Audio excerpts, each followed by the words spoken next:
So now we can move to our second medalist for today. Is that your watch? Yeah, no, I'm going to leave it. Oh.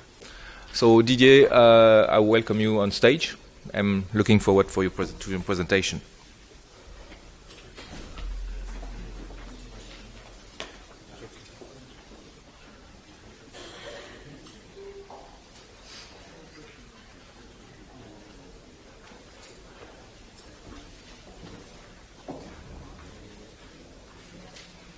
All right. Thank you, Professor Roussel, for the very kind introduction. And also thank you towards RILEM and all the experts and professors for the very nice recognition of the work during the past several years. I'm very honored to be here. So my name is Didier Snoeck, and I'm also very honored to give this presentation on superabsorbent polymers to seal and heal cracks in cementitious materials. And before I want to start this presentation, I want to show you a picture of babies looking at a concrete wall. And I was wondering what link would be between both. Not only the obvious, like we have superabsorbent polymers in the diapers, but also now in this specific type of self-healing concrete, but there is another link. And this link will be clear at the end of this presentation. This will be the outline. So first I will give a small introduction on what self-healing is. Then I will start explaining what superabsorbent polymers are. I'm going towards a microstructure and autogenous shrinkage. And I also will talk about self-sealing, self-healing, and in the end I will give some conclusions. Now first the introduction. We all know concrete. We are all passionate in working with it already for several years and for years to come. So it's a very interesting material, but rather unfortunately it cracks. And if you have cracking, you have the ingress of potentially harmful substances to fluids and gases which start to penetrate the concrete and which will start to deteriorate the concrete from inside. And if we do not repair it in time, the durability will be endangered and also the cost may rise sky high. For example, if you look at this bridge deck, you can clearly see water running through the cracks. So that's not that interesting, so we need to repair it. But it's not that easy because we cannot close a bridge completely and we're also not able to get maintenance screws underneath the bridge deck. And if we wait too long, even we have reinforcements which start to corrode. So there is quite a big problem. So we need to solve it, we need to find a solution. And that was the easy part, because all of you are the answer. We humans, we are able to heal broken bones and bruises and cuts, and that property is also available in concrete, but we only need to slightly improve it. And if we look at concrete, we have autogenous healing. We have 4 different mechanisms for autogenous healing, and those 2 here are the inferior ones. So we have the swelling of CSH of the matrix itself when it comes into contact with water. And we also have the blockage by impurities in the fluid or by broken off particles of the matrix itself. But as you may sense, those 2 mechanisms are only the inferior ones. The main mechanisms are calcium carbonate crystallization and the further hydration of cement or pozzolanic activity. So the first one needs carbon dioxide to dissolve in water and to react with free calcium ions or other products in the matrix to form the nice white crystals in cracks. And on the other hand, we also have unhydrated cement, some pozzolanic materials such as fly ash or blast furnace slag. And if we have water penetrating the structure, those may also cause autogenous healing. Now, for that, what we need water, we need some building blocks, and we also need some kind of small crack width. So we need to have 3 different conditions which need to be met. And I'm using this kind of mixture, so it's a strain hardening mixture. And what you can see is that I'm using a fair amount of cement and fly ash, a low water to binder ratio, so I really have a lot of building blocks in my matrix. I use so fine silica sand because it's a strain hardening mixture. That's why I'm also including polyvinyl alcohol fibers over there. So I have multiple cracking with small cracks. I added some superplasticizer because else it was not workable. I added superabsorbent polymers, but I'll explain you what those materials are in the next slide. And I added some additional water to counteract for the absorption due to the superabsorbent polymers. So I had the material with very nice conditions. First of all, I had my building blocks available, which was quite nice. I had water through the superabsorbent polymers, and I had small crack widths which are able to close due to the use of synthetic microfibers. You may also use polypropylene, or you may also use flax or hemp, considering the application, or to have an environmental friendly alternative to PVA. Now, superabsorbent polymers, they look like this. So when you make them, it's used to do by bulk polymerization. So you have some irregularly shaped particles. So those particles are 100 micrometer in size, and are able to absorb water. and this is how they look like chemically. So you have polymeric chains. They are interconnected at some parts with crosslinks, and you have some electrically charged groups over there as well. So in this case, these are carboxylic groups. You may have also other groups. Now, when we have water ingress in the system, because water is a dipolar water molecule, it wants to align near the negatively charged groups. So the chains want to expand to osmotic pressures. So in that way, you can really absorb a large quantity of water or fluids in that system. In concrete, we also have other materials in the fluid. So we also have monovalent ions, we have divalent ions, such as calcium. We also have trivalent ions, and they cause an additional effect. So if you have, for example, a negatively charged group, then the positive cation will also want to align near that negatively charged group. So your osmotic pressure will be less. So instead of swelling like this, it will swell a little bit less. And we also will have some additional cross-linking due to strong complexation, again limiting the swelling capacity, again leveling it off to a lower value. And what we found, if you use a very small amount of superabsorbent polymer, that it's able to absorb with commercial superabsorbent polymers up to 300 times its own weight. So that's quite substantial. In cement filtered solution, so when you have cement, you put it in demineralized water, you mix it, and then you filter it, so you have the very pure solution. Then the superabsorbent polymers were able to absorb up to 60 times their own weight, so 30 to 60. If you would add superabsorbent polymers to concrete, it would be even lower because you have the physical hindrance of, for example, sand or other hard particles, which restrict the swelling a little bit. So in concrete, you will have swelling of 10 to 20 times their own weight in water. And here you can see a representation of the swelling capacity. So here you can see a dry particle, and on the right-hand side, you can see the same particle, but in a swollen state. So it's already quite nice to see what the potential is of this specific type of material. And on the other hand, they are also able to absorb, so I investigated using dynamic vapor absorption, they are also able to absorb 4 times their weight in moisture. So even in this room, they would already start to swell up a little bit, not that much. But it's already interesting to have because that fluid can also be used to trigger autogenous healing, as I will show you later on. Now, within RILEM, we also have some technical committees on superabsorbent polymers. We have the 225 superabsorbent polymer itself, which already ended. We now have the 260 RSC.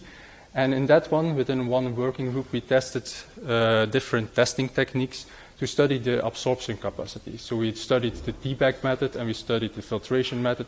And we got some nice results, which are already published in Materials and Structures. And now we are drafting some recommendations for the practitioners. Now, these meetings, they are very interesting. Not only we are discussing, like within experts, our work within RILEM, and we are also making a lot of progress. But for outstanders, they also look quite funny to see, because this was a meeting recently in Berlin, and we had some amateurishly packed bags of white powder lying in the middle of the tables. So when persons were passing by, they were pointing like, oh, they are not doing construction materials, they're doing something else over there. And it was also quite fun. So every participant during that meeting needed to take 2 bags with them through customs at the airport back home.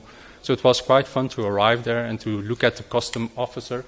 And I needed to explain it what it was. And only thing he said was cool. So I did not have any kind of problem. But it's a very nice material, but it's also quite fun to travel with it. Now, something about the microstructure. Like I already said, superabsorbent polymers take up a lot of water, so they will also absorb mixing water. So if you look in a cementitious material, they will absorb mixing water, they will remain as water-filled inclusions inside the matrix, and the matrix starts to harden. And in time, the superabsorbent polymers will start to release the water towards the cementitious matrix. And that's quite interesting.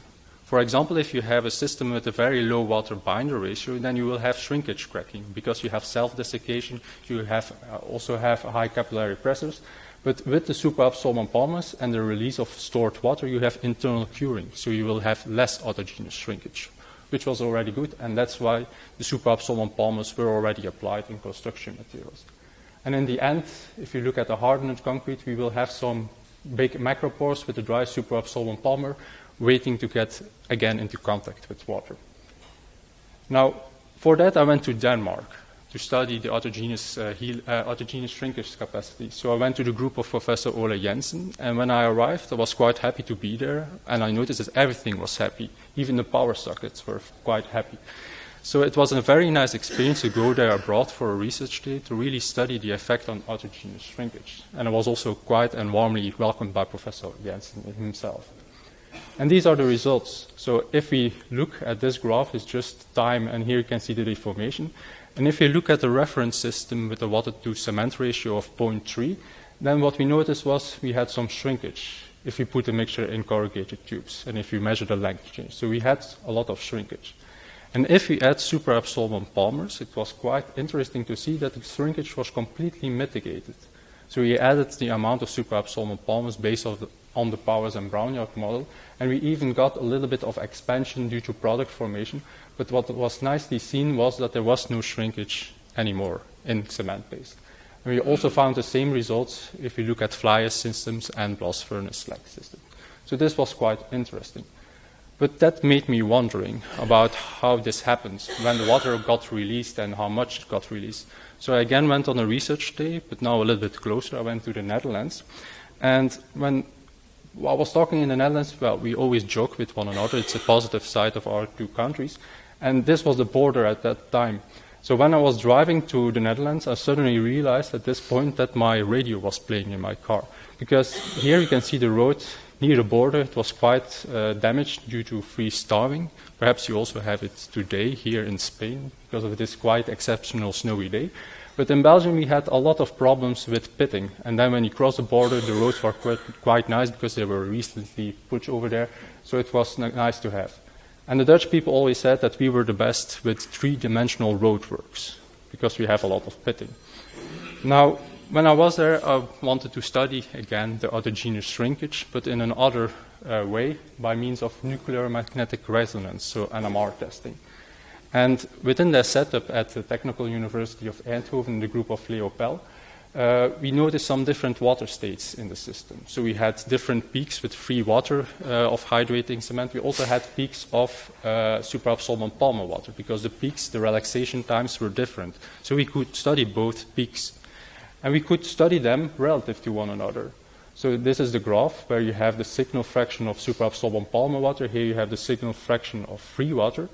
And what we notice, if we start in time, we have this amount. Based on the Powers and Brownyard model, we have a certain amount of water, 0.3, and then here we have 0.05 water present in the superabsorbent polymers.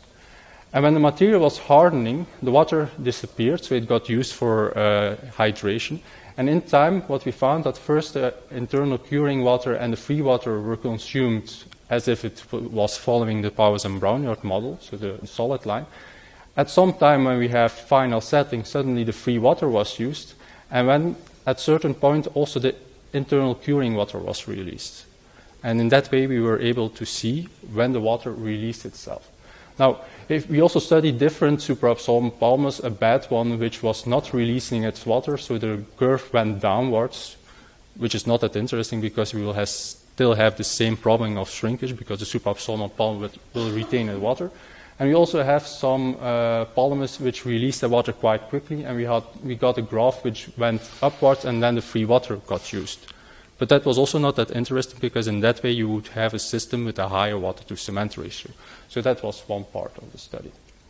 Now, I already told you that we had problems with roadworks, that we have a lot of pitting and freeze-thawing resistance. They also had problems in the US where they had some news shows saying that potholes were quite a big problem. In other countries, they do not think it to be such a big problem. But it is a major problem because the costs for our economy are way too high. And again, within the RILEM Technical Committee on Superabsorbent Polymers, we performed a round-robin test, and these are the results of Ghent University. So if you look at certain reference systems, then we got a lot of scaling. And if you would add superabsorbent polymers, the scaling would be lower. It will be lower if you would not add additional water, because then you're again changing your water to cement ratio to a lower value, again increasing the strength. But it was nicely to see that if you add superabsorbent polymers and additional water, that the scaling was less. And the best result we got with an air entraining agent, but you need to look at it in another way as well, because an air entraining agent will reduce the strength a lot as well. So the superabsorbent polymers were quite interesting to use. Now, this is just the basics of the use of superabsorbent polymers. What I did was I looked at self-sealing and self-healing, but this is self-sealing because we wanted to use the swelling action of the superabsorbent polymer. I'm just going to show you this movie in the meantime. If we have this concrete surface and we put some water inside, then the superabsorbent polymers will also start to swell up. So they will physically block a crack.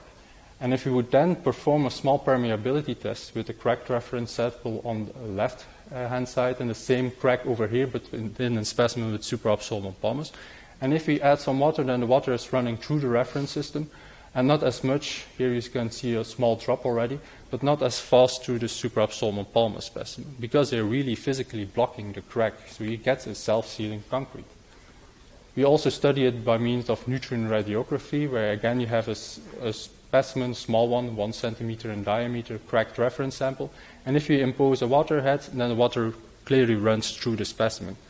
And on the right-hand side, we had the same crack width of approximately 160 micrometer, and if we impose a water head, then due to the swelling action of superabsorbent polymers, they physically seal off a crack. So that was already quite interesting to see, and we used 1 mass% of superabsorbent polymer. Now, the next step is to use that water to trigger autogenous healing. So we went to self-healing. And what we wanted to do is we wanted to mimic the human bone healing, where we first have some bleeding, then we have some clotting, then white blood cells pop out, and the structure gets repaired, and in the end we get up with the same original, or luckily for us, human-wise, a better structure. So we wanted to mimic this one into cementitious materials as well. So what we did was, first of all, when there is a crack, we have a detection of the damage because the superabsorbent polymers sense water or moisture intruding the cracks, so they start to swell. Then that water can be released towards the matrix to trigger some autogenous healing in the vicinity of the superabsorbent polymers, and this process continues till, ideally, we end up with the same structure completely healed.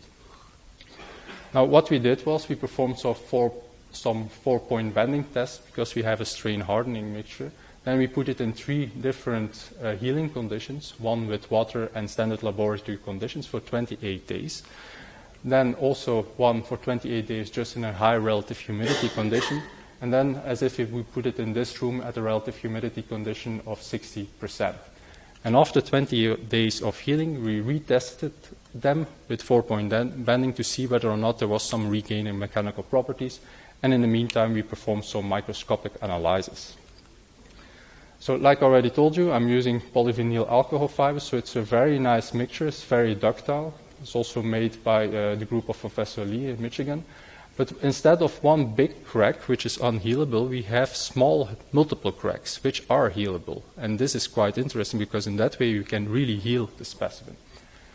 And what we notice is, for example, after 1 or 2 wet-dry cycles, that at some point you will have some patching of the stitching of the crack due to further hydration, for example, and also partly calcium carbonate crystallization. And this process continues till the complete crack is closed. So this is only a 30 to 50 micrometer crack. Now, this doesn't look like too much because it's a very small crack, but if you look at this surface, for example, then you can really see its power. Here you can see, if you look very carefully, 20 cracks approximately, but they are all closed and all healed. So instead of one big crack, which can show healing, but is not closed down completely, we have small multiple cracks which are completely healed. So this is quite interesting to see. In other mixtures, we also found some pure calcium carbonate crystallization, like teeth-like structures growing towards each other, till the complete crack is closed. But mainly what we found was a combination of the both. So we had further hydration and calcium carbonate crystallization. Now, these cracks, they are only 30 to 50 micrometer. If you have superabsorbent polymers, we can even go up to 100 micrometer of complete crack closure. Because in the dry periods, you will also have some part water, which is going towards the matrix for healing.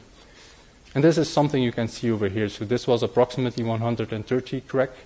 And if you have superabsorbent polymers and carbon dioxide and water, you will mainly have calcium carbonate crystallization near that crack. But of course, this also looks quite nice, but one may argue whether or not these materials are strong enough. So that's why we reperformed the 4-point bending test to see whether or not there was a regain in strength. And these are the results. First of all, something about the strength. So on top you can see 3 reference samples. On the bottom you can see 3 superabsorbent polymer specimens at the different healing conditions. And what we noticed was that the strength within that very low water to binder ratio mixture, that the strength was approximately the same. This may look strange, but it's actually not. If you have a certain reference strength, and if you have superabsorbent polymers, then you have a decrease in strength due to macropore formation, but you also, in the meantime, have an increase in strength due to internal curing. So in the end, we have no statistically significantly different strength. But what was interesting to see, that there was a regain in strength in some of the samples. If you look at the reference specimen just here in this room, then there was no healing whatsoever because there was no liquid water, no moisture. In a high moisture condition in reference system, again, you do not have that much liquid water, you also do not have that much autogenous healing. If you put those specimens with cracks up to 50 micrometer in wet-dry cycles, then we get healing up to 40%, which are typical values for strain hardening materials. But when we look at superabsorbent polymer mixtures, for example here in high relative humidity conditions, we noticed some regain in mechanical properties. So apparently the swelling action due to moisture was already quite enough to stimulate autogenous healing. And in wet-dry cycles, we even got up to 100% of the initial strength, which was quite nice to see. Now, the last part of this presentation, I want to start with this quote. It's one of the very famous jazz artists, it's Ray Charles, and he was blind, but he said, just because you can't see anything doesn't mean that you should shut your eyes, meaning that if you look at concrete, you do not know whether these healing products are found underneath the crack. So we wanted to make some kind of an upgrade, so we decided to upgrade Ray towards Blu-ray, meaning that we wanted to make a perpendicular section, so we wanted to make a thin section. Again, looking at the healing products, but still we do not know whether or not just before this part or just after this part there was some healing. So we made another upgrade, which is kind of logical at this moment, so we went to X-ray. So we performed some X-ray microtomography on some specimens, and what we did was first we made some cylindrical specimens, we cracked them, we made a scan by means of X-rays. We looked at the porosity, the cracks, and stuff like that. Then we let them heal, again, in the 3 different conditions. And then we scanned, again, that material. And in the end, we took this specimen and we subtracted the first one. And in that way, we were able to visualize where the healing products were formed. And this is one of the results. So here you can see a 5 millimeter sample, it's 10 millimeters high or 12 millimeters high. Here you can see the gray porosity. The blue is the slightly bigger porosity where we would expect the macropores of the superabsorbent polymers to be. We also had a crack, which is depicted in red, and the yellow is the formation of healing products when we did a combination of the second and the first scan. Now, these are the complete results. So reference samples at high relative humidity, at low one we couldn't see anything, so that's why I'm not showing it here. But we found some partial healing at the top, but not noteworthy. In wet-dry cycles, there was healing, especially at the top and at the bottom. So the crack was closed, but in the interior, there was not that much healing, so leading to the 40% regain in mechanical properties. In the superabsorbent polymer systems, it was quite interesting to see. Here should also be a blue particle that's adhered to the red crack. But here you can clearly see that there is some healing product formation near the vicinity of superabsorbent polymers. And at higher relative humidity conditions, the healing was quite substantial already. And if you would put that specimen into water, well, I don't need to tell you, here you can see a lot of yellow, a lot of healing products which are formed also in the interior of the specimen. And this brings me to the conclusions. So we had a material in which we wanted to mimic the human bone healing, the human gut healing, and we have a very nice, smart material which is able to self-heal. Now, the next part will be to put that material into practice, and by means, together with the industry, we are starting a new project to look at the effect of superabsorbent polymers in ground-retaining structures. But it is a smart material, and that material can also reduce the repair costs. And that brings me back to this picture, and the link is comfort. Comfort as in dry cheeks for babies, but also comfort as in less repair works and less maintenance costs needed in concrete structures. And before thanking you, I also want to thank some other persons, especially the groups at Ghent University, the different labs whom I collaborate, but also Professor Nele de Beri. She's my promoter during my PhD and also during my postdoc. Also want to thank Professor Jensen and Dr. Pell for really warmly inviting me towards their research facilities and also allowing me to use their research facilities. I would like to thank all colleagues from the RILEM technical committees in which I participate. I really look forward to the next challenge we are facing. And also the FWO for funding. And with that, I again want to thank RILEM for this great honor, but also thank you for your kind attention.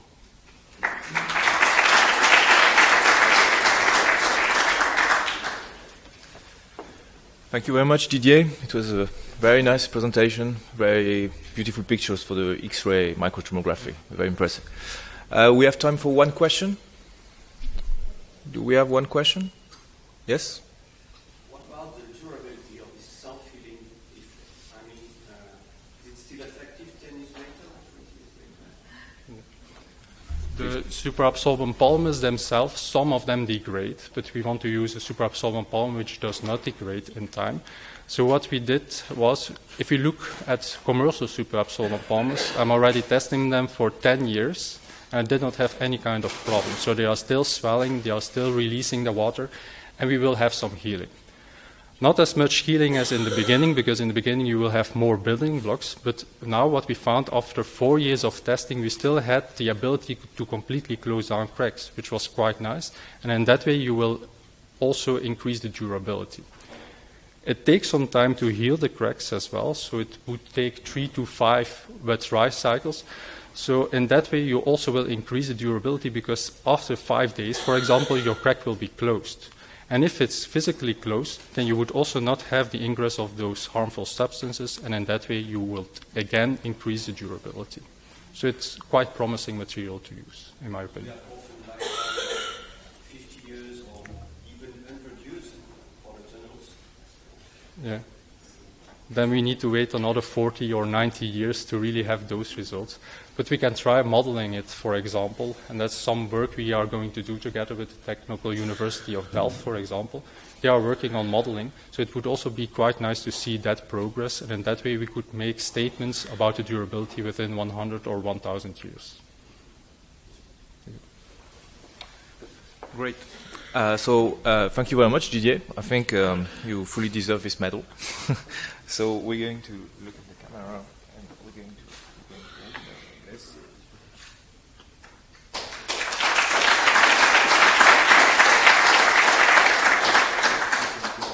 Congratulations. So I think we had, I personally had a lot of fun. These two presentations were very interesting. We had one part that was, I think, very much illustrating some technology transfer with some work very linked to some civil engineering problems in which mechanics and science could bring some very interesting answers that were fully needed.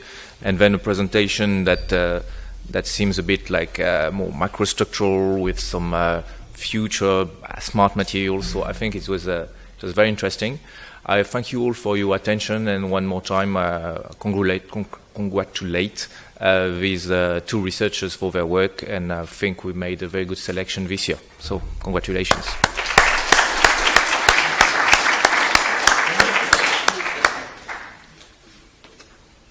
And it's